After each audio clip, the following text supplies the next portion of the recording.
Osdairui. Naza na esengo, lokola tango nyonso, kozonga lisusu liboso na bino lelo, pona kosolola kandenge to meseni, et j'espère que vous allez bien, et pas vous allez, nzamba sali bino ngulu, lokola salingai, abateli biso, pe a permettre que lelo nanzela ya émission nanga, ya lelo, to leka lisusu, ko solola moke. Bandeko nangai, na eko solola na bino lelo, likambo o etali bongo, famille recomposée. Famille recomposée, eza nini bandeko nanga. Famille recomposée, eza ba famille ezalaka, papa to mama, azala na mwasi moko ya liboso, na kati ya relation wana babota bana, esali que bayokani te, na makambo oyo ekoki kokomela moto nyonso na vie, donc esali que bakabwana, mama azwi nzela, papa azwi nzela, batikali na bana na katikati, et kokabwana na bango, esali que papa a décidé kozala na molonga ni mosusu to pe koluka mwasi mosusu ou bien mama epai akei akuta na moto mosusu ba décidé bongo kovanda ensemble, mais na kati na bango bana ya ndeko mobali to pe ya ndeko mwasi oyo abotaki na libala to relation ya liboso baza na kati yango nde babengaka famille recomposée. Papa ba mama bino nyonso boyebi que famille traditionnelle o ezalaka kala, famille o toza komona kala, famille ezalaki formée na papa, mama, bana, tango mosusu toza komona na kati ya même famille wana 2-3 générations, c'est-à-dire que okokuta papa, mama na bana, okuti lisusu mama ya papa, to pe papa ya mama, to papa ya papa, bango nyonso bafandi ndako moko pe bazovanda na kati ya kimia, na kati ya bolingo, vraiment baza bien. Ba famille ya modèle wana lelo bandeko nanga eza lisusu mingi te ekomi ba perle rare sikoyo mingi tozokuta na plutôt na o ba bengi ba famille recomposée et biso nyonso toyebi que famille ba bengi famille recomposée bandeko nanga ezalaka toujours facile te kokoka kokota na kati ya famille ya ndenge wana pe kofanda na kimia koforme famille moko malamu, famille moko kitoko, famille moko modèle oyo ba famille mosusu bakozalaka komona pe komeka kosala lokola bango. Eza facile te bandeko nanga, eza facile te.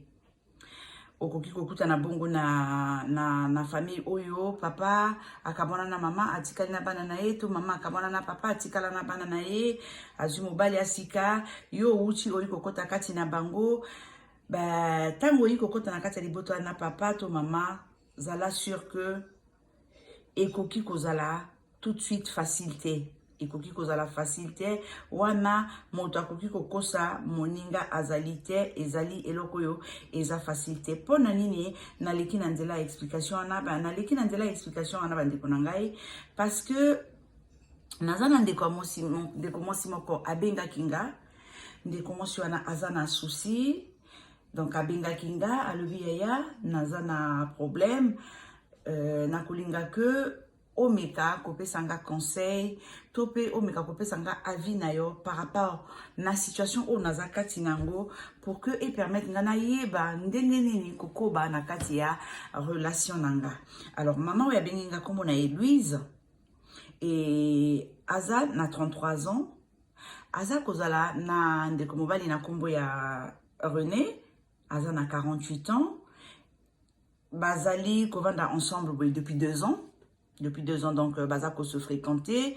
Papa René, azalaki na mwasi, na libala wana, babotaki bana mibale, o bakomi ba ado lelo, moko aza na 14 ans, mosusu aza na 8 ans, et makambo esimba kite entre bango mibale, donc, Papa René na mwasi na liboso bakabwanaki, et kaka ndenge mondela salaka makambo na ye, tribunal ekataki que bazala bongo na garde alternée eza nini ezali que semaine moko soki bana bavandi na papa, semaine elandi bakova na mama.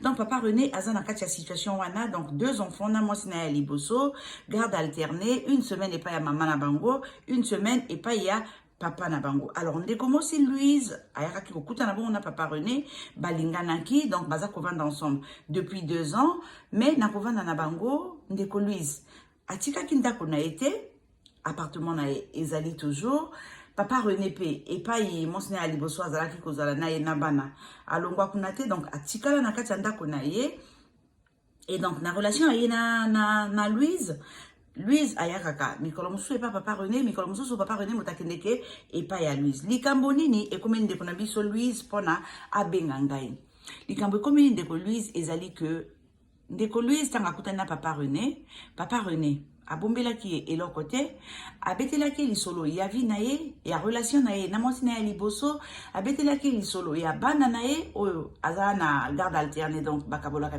basemaine na mwasi na ye abombaki en tout cas eloko te et sima ya kobetela ye nyonso wana ayebisaki ye mama yo na ngai nakolinga te toumela na situation oyo ya que yo oza epai na yo nga naza epai na nga parce que bana baza na kati na biso nga naza na bana na kolinga tout de suite yo na ngai tozala kaze tovanda esika moko mpona kokoka kobokola bongo bana oyo natikali na bango ndeko Louise asopozaki te azalaki d'accord alobi na papa René que ye azalaki prête donc ya kokabola vinaye kopartage vinaye et puis kovanda na bana mibale oyo ya ndeko René mais ndeko mwasi ayebisinga alobi que sur tous les plans ye na papa René baza na problème te mais baza na problème kaka moko na oyo etali bana ya papa René problème eza na bango eza nini ndeko mwasi alobi que ye tango bakutani na papa René et que papa René alobi na ye que bakovivre noki ensemble mpona kokoka bongo kobokola bana wana il s'est trouvé que semaine ya liboso donc tango papa René a décidé ko présenter maman Louise na bana na ye semaine kaka ya liboso oyo falaki maman Louise na mobali na ye baleka na kozala na bana wana na ndako parce que papa na asengaki alobi non au lieu continuer kozala epai na yo ndako na yo ezala kaka mais pendant des mois tovanda ensemble biso mine c'est-à-dire ba semaine obana baya kaka tovanda biso nyonso mine na kati ya ndako comme ça tomeka kotala na to pe kososola na bizaleli to mona est-ce que tokoki kovanda biso mine est-ce que tokoki te pour que au lieu de perdre temps soki esimbi tofandi soki esimbi te moto na moto azwi nzela na ye bayokanaki ndenge wana et donc babandi kofanda bafandi au moins pendant 3 mois. Pendant 3 mois, donc une semaine bana baza epa maman na bango, une semaine baza epa ina bango, et papa René ezaki ko déranger été. Maman Louise sikoyo semaine ya liboso kaka oyo bana na bayaka kinandako, maman Louise a se sentir mal à l'aise. Ayebisina ya na se sentir tout de suite mal à l'aise. Na tout maman Louise, on se sentir mal à l'aise na likamoni puisque papa ayebisaki yo que azana bana que akolinga bofanda ensemble na bana wana pona boko kakoye bana bizaleli et loko nini alors na semaine kaka ya liboso oyo bana baye na ndako et makambo esimbite nini esimbite ayebisinga lobi maman tango bana na baye na ndako vraiment nazalaki mal à l'aise parce que papa tango bana bazozala na ndako azako kipanga penate azako kipanga te azali tellement préoccupé na présence ya bana wana baza bana kaluka bana nyonso a poto bazaka na activité en dehors na école na bango donc ekoki kozala ba mercredi après-midi ekoki kozala les week-ends faut kokende kotika bango na ba activité kokende kokamata bango mais eloko ezo sepelisanga te c'est que papa wana azako accorder plus temps na bana wana que na ngai donc soki bana bayi azozala mingi na bango akende kotika bango na ba activité akende kokamata bango soki bawuti bayi tango mosusu babandi susu kotala film soki batali film te akokende kobeta ba jeu na bango na ordinateur na bango en tout cas tozozala na temps mingi te or que ngai na papa ça ne fait que 2 ans oyo tozana ye alors tango nan ndakutai na bana on a te makambo tout ezaki ko se passer bien mais semaine kaka ya liboso bana na baye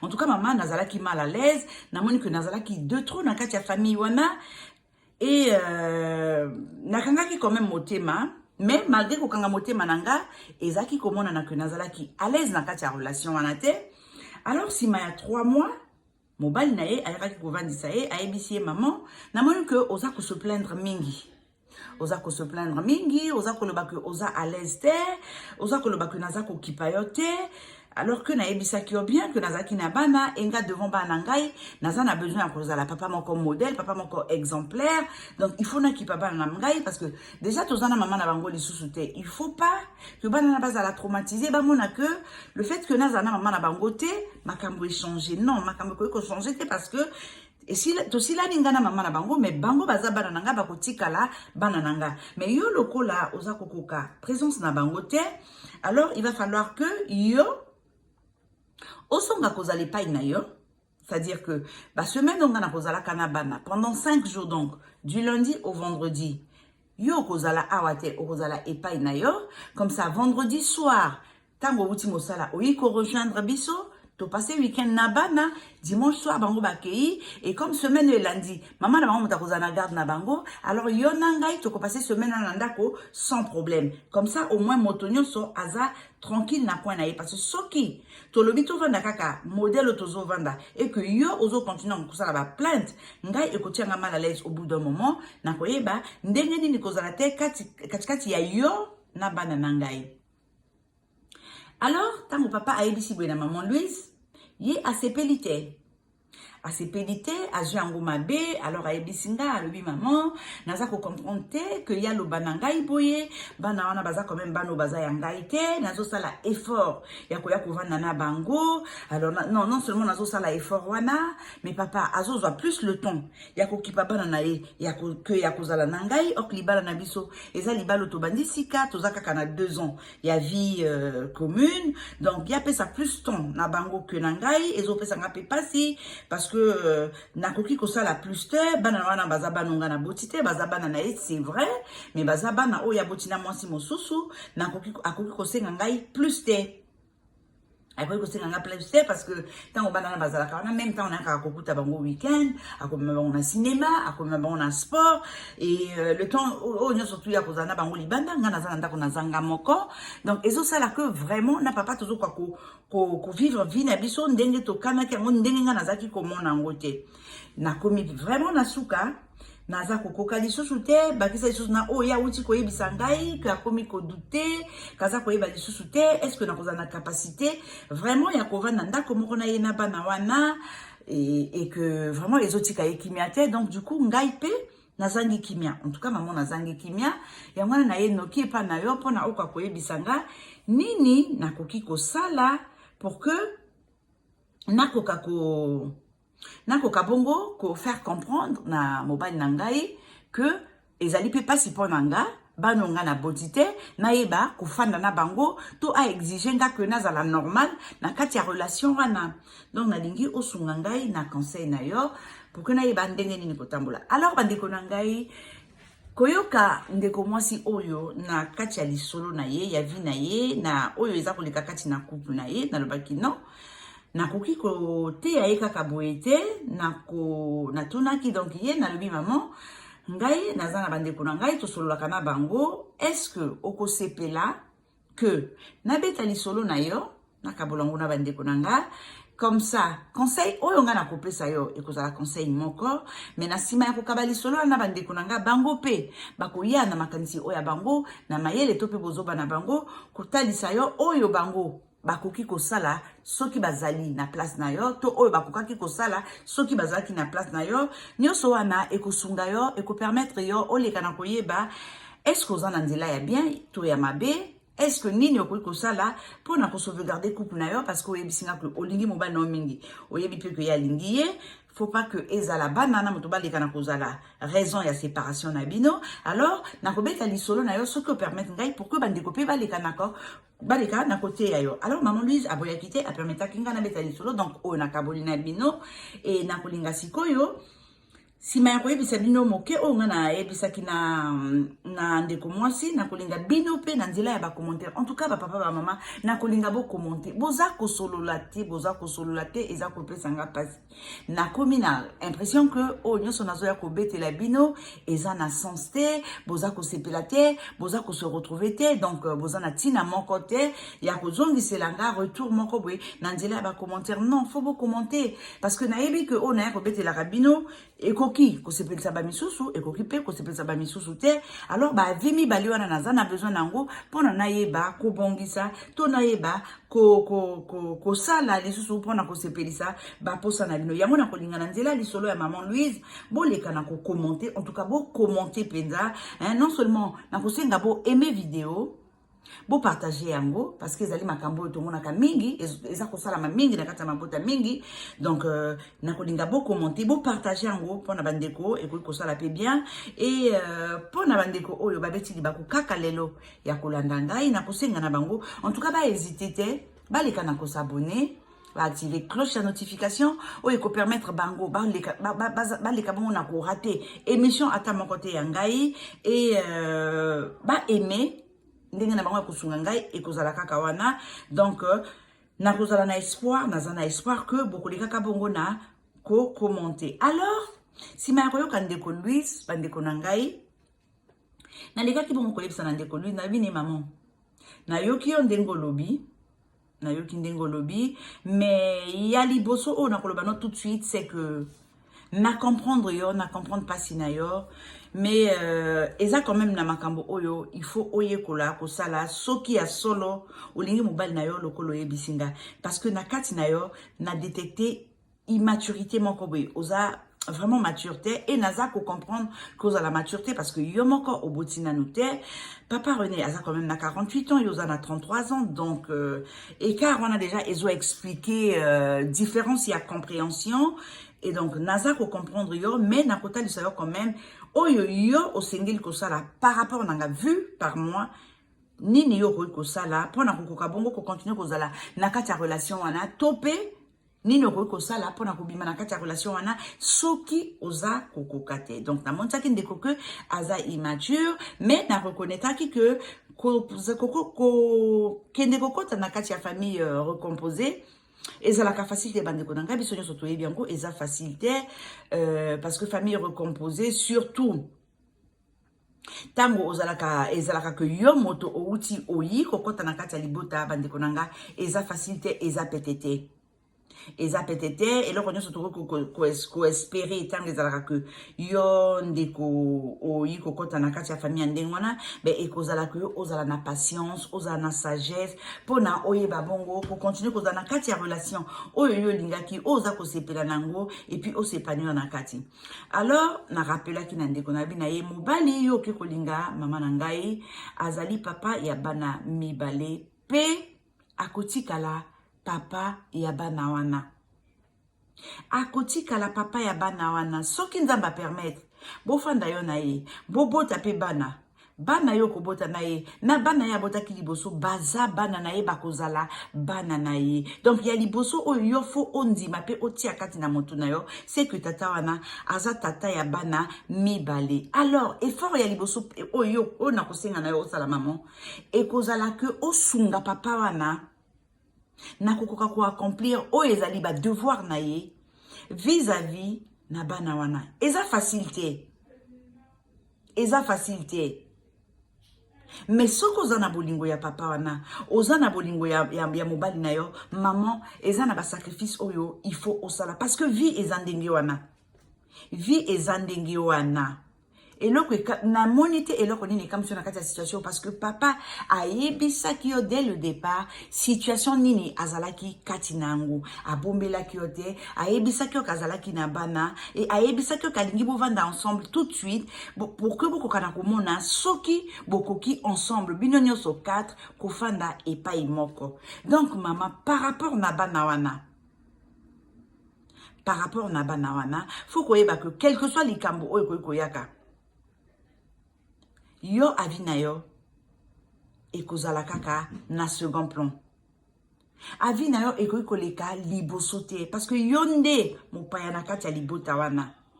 Mopaya eza bana wana te, mopaya eza mobali na yo te, mopaya na kati ya famille wana eza yo parce que papa wana na bana bazala déjà na mama na bango mos ne ya liboso. Bazala déjà. Donc bayebani eza na makambo moko boye bakabola déjà. Yonde outi koya na kati ya libota wana et na yebi ko jouer rôle ya beaux parents belle-mère topé beau-père ezali pétété ezali petete bandeko nanga et il est très important ce que continue na kati ya relation ndenge wana oyeba na koleka na kososola ndenge nini ya liboso oyo fo sosola ndeko nanga ezali koyeba ko détecter to pe komona ko comprendre ndenge nini bato oyi kokuta baza ko fonctionner yo moto kosala effort wana po yo nde kokota na kati ya libota wana ezalaki déjà mama oye pour balingi basala yo place na kati ya libota wana alors yo nde moto oye okosala effort ya koluka ko comprendre ndenge nini bato oyi kokuta baza ko fonctionner sima ya ko comprendre fonctionnement na bango nde yo koleka na ko adapter ndenge na yo ya kozala na fonctionnement na bango eza ndenge wana ekoki kozala kaka ndenge wana parce que yo moto yiko kota na kati ya famille wana oyebi papa wana bizale ni azala nango te devant bana na etango bazalaka na mama na bango oyebi mama ya bana wana bizale ni azalaka nango na bana na ye tanga azala na papa na bango te donc yo ndenge no akozala et surtout ko botina no te mama ndenge no akozala yango te moto koya ko imposer bango yo ko lingande o comprendre ndenge nini bango baza ko fonctionner si manango malembe okolakisa oyo yo yinango to pe o ezakati na yo oluki mayele sagesse wana ya kosandisa ndenge na yo na ndenge na bango pour que relation wana eleka na kozala malamu et eloko mosusu ya motuya na yebisaki na ndeko monsi na lobi na ye que bana wana oyiko kuta pona ezala que boleka na kozala na ba relation moko kitoko ya ce n'est pas la peine au forcer. Ce n'est pas la peine au forcer. Eza eloko faut kende na malembe nyonso. Parce que bana na pona ba pesa yo place na kati ya vie na bango. Il faut na ni tata na mama na bango baleka na ko pesa yo place wana en tant que adulte pembeni na bana wana. Oui, parce que bango nde baza ba parents biologiques ya bana wana. Yo lokolo uti koyaka. Soki mobali na yo bozali na ba vision moko na oyo etali éducation ya bana oui boko yokana mais soki boza na ba vision moko te et surtout que avant da déjà na mwasi mosusu mama yo moto kosala effort ya ko comprendre vision na bango pesi manango oleka na ko s'adapter na ndenge na bango ya komona tango ekozala ke nzamba sungi yo na kati ya relation na topi na kati ya famille recomposée na oboti oya yo mwana okoki kosala sikoyo différence parce que ozana ndenge na yo pe ya komona makambo mais koyaka kaboy o luka siko kolakisa bana wana o eza ba valeur na yo o eza ba ndenge na yo ya kozala na bana maman ekosimba te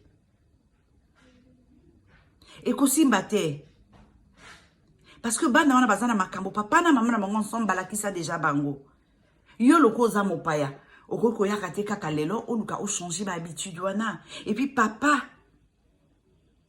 abombelaki yo te.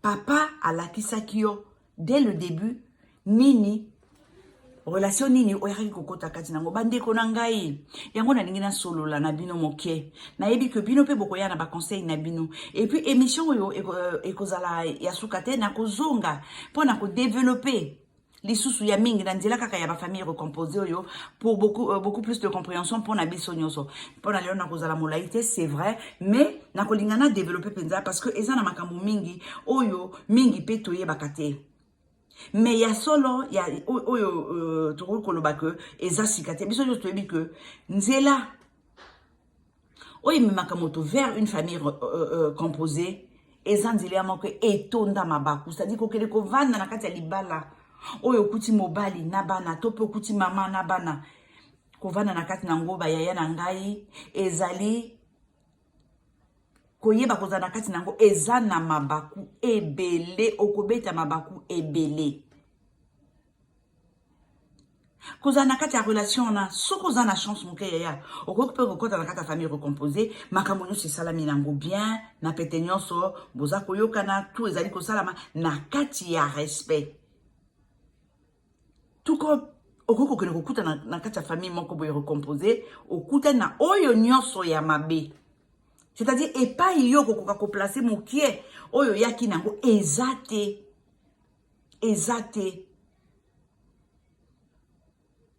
Parce que ma relation n'a pas eu aucun kokuti bana. Il faut dans la relation tout de suite il y a respect.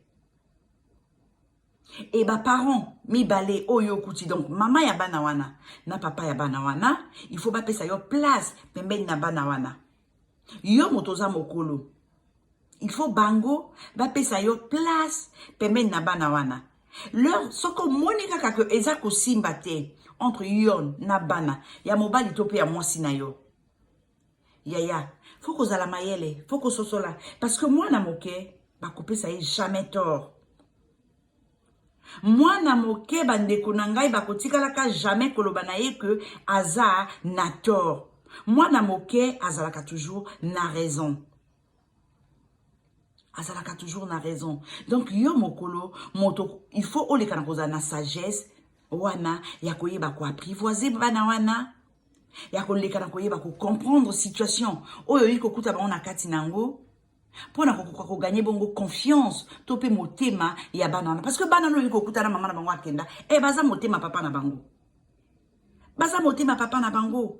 Et loko etika na kati ya relation azana mona mama na bango eza bana wana. Yo koya okobota pe bana oyo papa na akolinga c'est vrai. Mais exactement parce que yo koya ka kobota bana tika que akoyina bana wana non. C'est pourquoi yo moto okoluka kokota okoluka kosala effort wana pendant ko accepter réalité na place oyo ba kopesa yo. Maman oza obligé ya kosala ndengwana. Parce que na kati ya ba famille recomposée même soki olingi bana. Ya biso nyoso toyebi que na se ya motema eza pasi kondima que mobali nazana elelo alingaka mwasi moko boye abota pe na ye bana. Ezalaka déjà passé rien que ça et à partir ya wana kakata musubande konangai okozanga koyeba ndenge nini kozana bana wana c'est à dire que zuwa oyo kwa kozana ngona mama wana to mama ya bana wana okozango opoti bana wana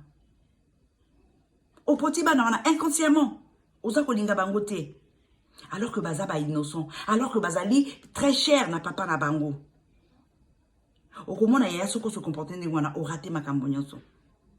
Parce que bana wana yiko kuta wana bazana na mawa ya koyeba ko papa na mama na bango bakabwani soki bana souhait moko to pe veut moko cher kati na bango ezali ya komona mama na papa na bango ba se réconcilier mama na papa na bango bazongana donc oyamba yo maboko polele kati ya libota wana eza pasi que bana na ba yamba maboko polele mama nanga eza pasi eza facilité.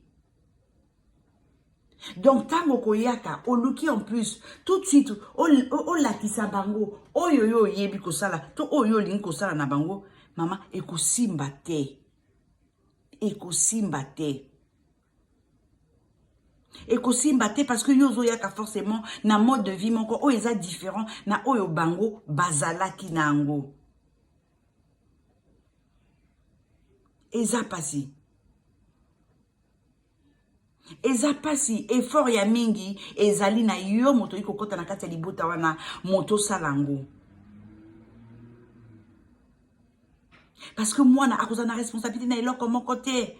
Moi na moke akoki contrôler ba émotion na été. Donc ma nyonso yo koleka na kozwa. Na bana wana mama moto nyonso akopesa ka yo tort. Alinga ka bana wana te. Aza mama mabe. Quel que soit oyo kolinga kosala.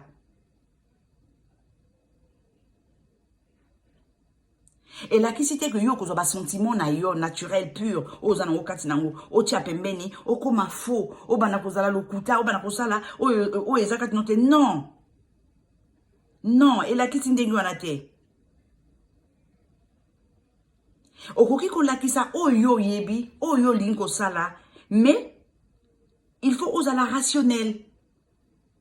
Ko manquer respect na papa bana wana te tango zonga ko moni saye oyo yoza ko mona ke eza malamu pona yo na bana wana ko manquer respecter bana na ko manquer bango pe respecter tango za ko nga ko lakisa bango oyo yo en tant qu'adulte oyebi ko sala et oyo kanisi que eza malamu pona bango faut ko yeba langage nini ko utiliser pona ko lakisa bango ango pour que ndeko na ngai moto ale kana ko la frustration frustré na kati ya relation na te et nyonso ele kana ko tambola malamu parce que za ka relation moko tellement difficile ba ndeko na ngai ezalaka tellement difficile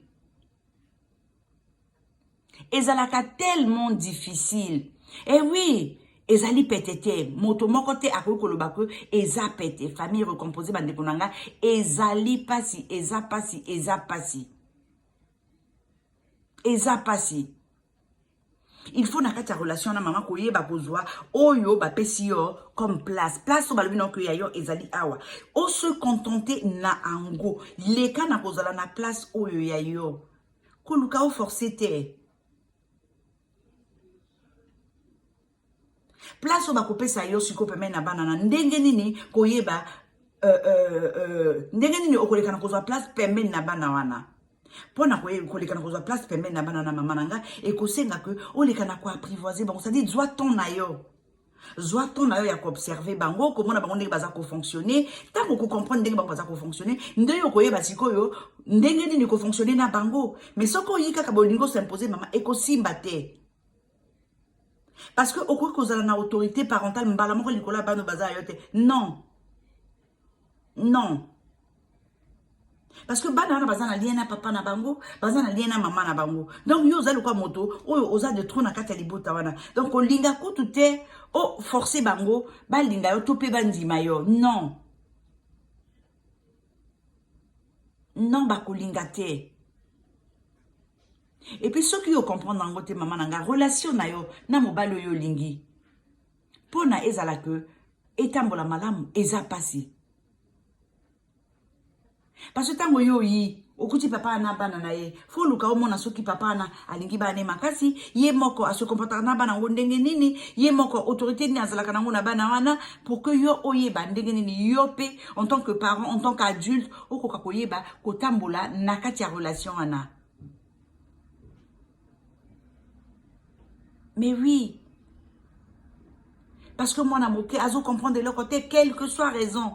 Oui, kaboli papa na maman nae a kolingate à comprendre que eza boye papa qui n'a raison, maman qui n'a tort, maman qui n'a raison, papa qui n'a tort. Étaliété. Étaliété. Donc bandeko nanga wana ya moke o nazala ki nango ya ko partager na bino donc na te ya kindeko ndenge wana na ebisa na pesa ki moke avi nanga. Alors, nako développer ce sujet plus longuement, très prochainement, mais en attendant, nako linga que bino, na tourna bino, boleka bongo, nako commenter émission oyo, boleka bongo, nako teya, ndeko na biso Louise, ayeba, soki ndenge nini, akoki kosala, na bana oyo, ya mobali na ye, ndenge nini, akoki kozala, na kati ya relation oyo, na mobali na ye. Eza facilité. Eza facilité. Bana mobali nanga balinginga te. Mosi ya papa na biso alinginga te. Bana ya mosi nanga balinginga te. Mobali ya mama na biso alinginga te. Eza ba discours otoyo kaka heure nyonso na ba famille recomposée. Eza ba discours eza courant. Toyo kaka ngo tout le temps. Toyo kaka rarement. Que non, mobali wana na mosi na liboso bakabwana, abala mosi mosusu na ndako na bango en tout cas harmonie kitoko. C'est rare. C'est rare. Mingi mingi toyo kaka balinginga te. Et puis tant qu'on a une relation en ce n'est que normal que na ebandeli au sentir que bana ona balingi yote eza na okaka normal. Parce que na kati ya mitu na bango ti mama na bango akei ba komona kaka que tango mosusu mama na bango akei po na yo. Donc ba yamba yo maboko polele eza pasi. Eza pasi bakomona ka lokola intrus moko be na kati ya famille na bango. Bakomona que yo moto zali responsable de la séparation ya papa na maman na bango. Même si vous allez mal à l'aise dans cette situation là, il ne sert à rien au forcer. Il ne sert à rien au luka au s'imposer. Et ça dit peut-être que oya kana kati relation na au bandi ko pesa bana na ba cadeau, au bandi ko lobela bango oyo zalité, au bandi ko sala bango oyo ko sala vie na yo mobimba te. Non, ça ne sert strictement à rien. Ça ne sert à rien. Même gentillesse, ko luka ko lakisa bango gentillesse oyo et lekindelo. Oyo ko kana ko sala ko tika la gentil bongo vie na yo mobimba te. Eza na sens te. Eza na sens ata mokete. Bana mike bazalaka très sensible na malhonnêteté. Okolokisa bongo elongi oyo. Lobi o changer. Yaya, bakufuti so facture à lokuta na yo. Eh, bana mike bazandingi wana. baza ndenge wana olakisi bango liboso elongi ya mama oyo andimaka nyonso lobi obimiseli bango manzaka olobi na bango ke non oyo olingi lisusu te oyo osepelaka nango te oyo fupa basala mama ekosimba te relation na bino ekosimba te oyo ya malamu okokoka kosala na kati ya relation ya ndenge wana ekozala plutôt otika ton na ton tika makambo eleka na kosalama yango moko tikela bana wana espace oyo ya bango espace oyo bazalaki nango intimité oyo bazalaki nango na tata na bango zala distant na bango soki okoki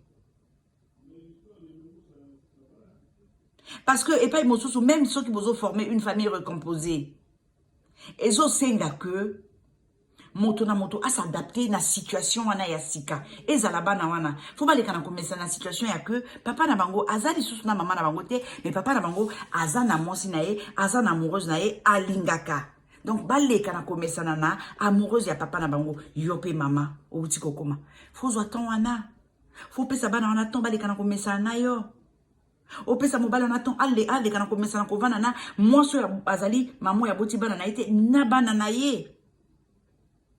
Faut qu'on y ait un sacrifice, faut qu'on ait un compromis. Tout en restant yomoko, c'est-à-dire ezalité que au changer, au comme motalo kuta, au banakosala au yo kanate, au yebino kosala te. Non. Zalayo c'est vrai, mais pesa ton n'attend. Pesa ton n'attend parce que tu es besoin de reprendre la basi mingi. Ce que zane lo que za pasi na konzima, eza bana ya mobali na ye. Eh oui.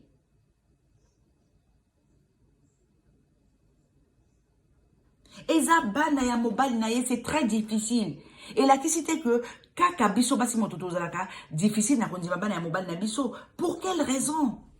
Pour quelle raison? Parce que ma raison est celle que mobali yo yiko kuta kabana na mosi na ye oyebi na yote. Oyebi na yote. Même ceux qui m'ont su en asala ki mabe akenda. Mais na miso bana na ye akolakisaka jamais que ya sala ki mabe. Donc yo liboso ya bana na ye akosalaka de sorte que yo bimakaka moto mabe. Alors tant ozo ya kokota na kati ya relation wana zala mayele. Zala mayele.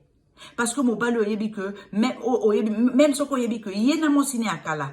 Bolingo ezali susu te, en tout cas batikala kaka ndenge wana bana batikala na kati na bango. Faut osala en sorte que on dit que moi si wana akutikala kana kati ya relation wana parce que bazana bana bazo lié bango et yo lokola oyiko kota na kati ya famille wana ezali te okoma moninga ya mama bana wana mais faut qu'on dise que mama bana wana azali pour na tranquillité na yo moko faut qu'on dise que azali et akotikala. Et oui, famille recomposée comme on a ka mobalo alinga ki on nzela te. Lokola ndeko oyo mobala na bombela ki ete afongola ki ayebisaki kazaki na bana et que malgré le fait kazaki na bana alinga ki pe aki na besoin ya kovana na ye na bana wana mabeni ni asali mais ndeko mosi auti kokoma aza impatiente bon nazo comprendre payer aza moto abotina noté donc azo mona que aza na besoin de place au bana il fallait le bazwa lobby place en vous allez on dirait déjà occupé bon ba calcul pesé belé na katia moto nazo comprendre mais en temps normal il faut couper ça ton à temps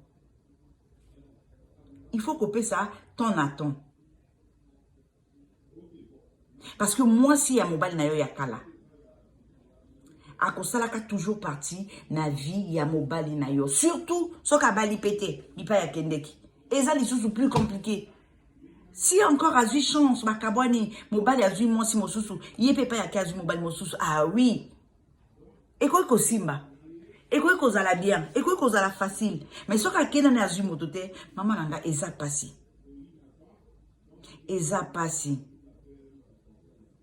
il faut qu'il y ait une place dans la relation en ndenge wana. Oza obligé à kondima présence ya mama bana na kati ya vie ya mobali na yo. Tu es obligé. Et la kisite que moi si wana fa zonga ya konyokola yo na kati ndaka mobali na yo non. Et la kisi juste que moi si wana mobali na yo ba ko solo la kakaka pour bana kati na bango. Alors yo moto yiko kota oyiko remplacer ye okoluka oza na climat ya guerre na mosiwana parce que nasuka yo moto ko souffrir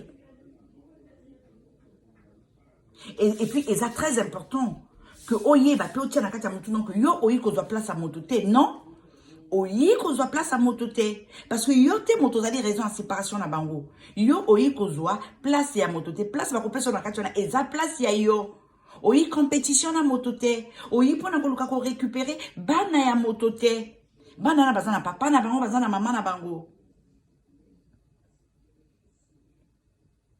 et pona mama ya bana na yeba que yo yi kozwa place na yo na yete oza na place na yo et que olingi pe ozala na place na pembe na bana na ye yo moto ko banda ko lakisa yango faut ko tikela ye place na ye faut ko tikela place na ye na niveau ya bana na ye faut ko tikela place na ye ya intervention na niveau ya papa ya bana na ye parce que bana oyo yi ko kuta tango musu bazami ke faut ko yeba rôle nini ko jouer pembe na bana wana. Parce que banango soko yiko kuta basi bakoli c'est encore un problème soko yiko kuta mike tant soko lo bon mais baza bano baza mike soki na sali bien na ko pesa bango éducation na ndenge na ngai et puis kokoli sa bango bien soki baza mike parce que bana mike bazaka na bango facile s'attacher que facilement soko yi oza motema malamu oyebi ko fana bango en tout cas bana problème te bako yamba yo maboko polele parce que baza na besoin de présence féminine na kati ndako na bango malgré le fait que maman na bango azate mais yo pe oza na devoir ya kolakisa bango pour apprendre bango que oza maman na bango te oui ça aussi c'est à faire. Oui, bande konangai, wana pesa ya kosala, oyi kokuta banangana, faut ko lakisa na bango, soki baza mike que oza maman na bango te mais moi si ya papa na bango. Parce que tout le monde a kapasi mosusu et ya kaka na kati ba famille recomposée parce que maman wana yi, tout papa wana yi, aza ko exiger que bana ya mosi na iba benga yi papa. Tout bana ya mobali na iba benga yi maman. Na likambo nini? Yaya. Na likambo nini? Bazaba na yote. Bazaba na yote beaucoup cause na moi bombanda moko be entre yo na mama bana wana mais meilleure solution o iko sala que bozala bien yo na ye ezaka dialogue ezali kaka dialogue le plus tôt possible faut yeba kozana dialogue na mwasi o yazalaka ya mobali na yo to mama ya bana ya mobali na yo parce que lorsqu'il est question il y a éducation il y a bana wana oza obligé oyo ka ba conseil ya maman na bango to ba indication oya kopesa yo même si oza d'accord na ngote oui baza bana na ye okoya ko komisa bango bana na yo te oza obligé oyeba ye azalaki ko fonctionner boy a fonctionner ka boy na bana ye et o meka kolanda ndenge ne akosala pour ne pas que o modifier bana wana pour ne pas couper sa impression que oyi ko zwa place na ye que olingo bima mama ya bana na ye non. Ce que moni que maman ngoza na bandenge moko boya kosala o eza malamu te pona bana to pona relation na yo na mobali na yo jamais ko lo bango liboso bana ye parce que baza bana ye bakotika la bana ye et puis ba effort o naza ko senga na yo mama to yo papa o yiko kota na kata famille recomposée ezali kaka na yo moto yite de part et d'autre papa o yaza déjà na bana na ye to maman o yaza na bana na ye ok ko zo moto oyo azali neutre na kati ya relation ayo na bana wana il faut ça la effort ya ko comprendre payer baza bana na été donc ce cas ko se comporter na bandenge mobe faut la capable ya ko faire comprendre na bana na yo que ezandenge ne ya komona et ndenge ne ya komona ezali forcément mabete parce que eza maman na bango te to eza papa na bango te non donc ba effort ezali à faire de part et d'autre moto nyonso aza acteur na kati ya couple recomposé wana aza na rôle ne ya ko jouer. Il faut papa on a eu kokuta na bana et topé maman eu kokuta na bana et apesa yo une certaine autorité pour na oye banako appliquer autorité wana na bana oyo kuti et puis koye ba pe que tant les alaka que il faut que ça la ba choix fondamentaux c'est-à-dire qu'il faut que la décision moko ya makasi pour na bana wana tout pour l'éducation na bango ezali ba parents na bango biologique c'est-à-dire papa na maman ya kobota bango nde ba koleka na ko décider ba conseil na yo point de vue na yo makanisi na yo opinion na yo ekoya sima ekoki koza la décision finale te non ekoki koza la décision finale te faut qu'on y va pour respecter réalité. Eh oui. Et quand vous avez que bon mais moi si yakala ya mobile na yo to mobile yakala ya moi si na yo azana ba difficulté azo ko ka kondima yo te kondima présence na yo na pembe na mobile na ye na bana na ye surtout ce qui séparation ngo ezala ki difficile entre bango mibale ou que nani azui motote pa yakei maman na kati ya relation wana respect faut ezala mot d'ordre. Respect faut ezala. Et eza eloko yo, dès le début à makambo, il faut imposer yango. Ça la preuve ya moto azali compréhensif. Na égard. Ya moto ya keipe. Oui. Boko zalaka ba grande amie, ta ou ma meilleure amie na yote, c'est vrai. Mais, aux a devoir ya ko respecter, yépe à respecter yo. Ce qui boyo kani lelo te lobi faut boyo kana parce que bana na batikali comme en quelque sorte na maboko na yo il faut vous trouver terrain d'entente pour na boko koyeba ba rôle nini hier en tant que maman biologique na yo maman oyazo boko la bango bozwa ba solution to pe bozana ba rôle adéquat pembeni ya bana wana botika le temps et ça la makambo oui na kati ya famille recomposée mingi il faut que ça les latent oui. Il faut qu'on soit temps, il y a adaptation. Période yo, boza koye kolona bizaleli. Boza na besoin d'ango, c'est très normal. Qu'on la inquiéter. Ce qui m'a kambezo tambola tout de suite bien te non. Qu'on na somote, qu'on na kubanga te, et ça normal. Bozo ye kola kozala on se revivre ensemble. Bozo ye kola koye ba nani aza nani. Bo pesa na ton, yo pesa ton na bana wana bana na ba pesa yo ton, na maman na bango pesa ton ye pa pesa yo ton, na papa pareil. Koluka kokende no kite. Ce que yi o la kisi respect. Et au établir communication dans la relation. Je pense que Makambotou est pour se placer et là on est là que vous allez la place nango. Il est très important que au soigner relation na couple na yo. Entre mobali na yo, entre bana ya monsi na yo. Et puis, dans la relation, papa, azana banana, c'est vrai. Mais, yo pe ba moment où il faut zana papa, il faut privilégier ango pour ne pas que oyo kaka passi. Mais oui, parce que quand on a la sacrifice, net bon, mais il y a zana bana, donc ngai, il faut natike les ton banana ye, au s'effacer, au monde on a qu'à sous-souter, ba posa na yo papa, aye ba sous-souter, au la qui s'akelo comment côté. Non, on peut souffrir. On peut souffrir. On peut souffrir. Après ndeko to bota bakana savoir nyonso te kaka lokona lo bakana no mikolo nyonso na lobi na yi nanga na oya sikate nyonso bosibo yoka bosibo mona bosibo viva mais na yi na un plus na o nyonso na koloba lelo ata bozwi ya mingi te ata moko ata mibale ekotika dona kati ya mutu ekoki kosunga ngai but nanga ezaka kawana ya sikiza te bandeko nanga ya sika ezate o nazoloba lelo ezana bandeko musu babetango kala balobelango kala mais époque pe ezana makambo nango ya mwana yebisa kibino na ibandeli ko ba famille traditionnelle oto yebaki famille ezalaka ka papa mama na bana soki bato bandeko musu bazana kati ndako donc ekomi koko ekomi neveu ekomi nièce ekomi cousin cousine et puis voilà ba génération basanga ba banda komoko wana ezalaka kala ya lelo oyo ya ba génération oyo ya biso oyo mingi koma na ba famille recomposée. Maman abotaki avant kutana na papa wana abotaka avant kutana na mama wana bakutani badingani basangani basali famille recomposée bazokoba na kati ya vie yasika ezate bandeko na ngai voilà o nazalaki nango kokabola na bino lelo j'espère que beaucoup bima maboko pamba sima ya kolanda lisolo oyo te moto na moto koleka ko retenir mokia o ekoki na ye o ekoko sunga ye lobby et donc kaka lokwa na lobaki bobo sanate, bo aimer vidéo, bo partager, bo baye lelo, na souhaité bino bienvenue et pa ya mirachaine, awa, to so na kana bisote, awa, to kabolaka nyonso, mawa, esengo, hein, soki ya koseka zali to koseka, soki ya pasi zali to kozana mawa, to ko partager mawa na bandeko wana, et puis, moto na motepa ya vandi, azui kimia, donc, na kotika bino, donc, awa, natiki bino na maboko nzambe aleka na kobatela bino na ngai lokola mesani kobatela biso soki asali ngolu mikolo ekoya tokozonga lisusu kaka na nzela masolo oyo kosolola moke natiki bongo bino tomonani mikolo ekoya. Au revoir.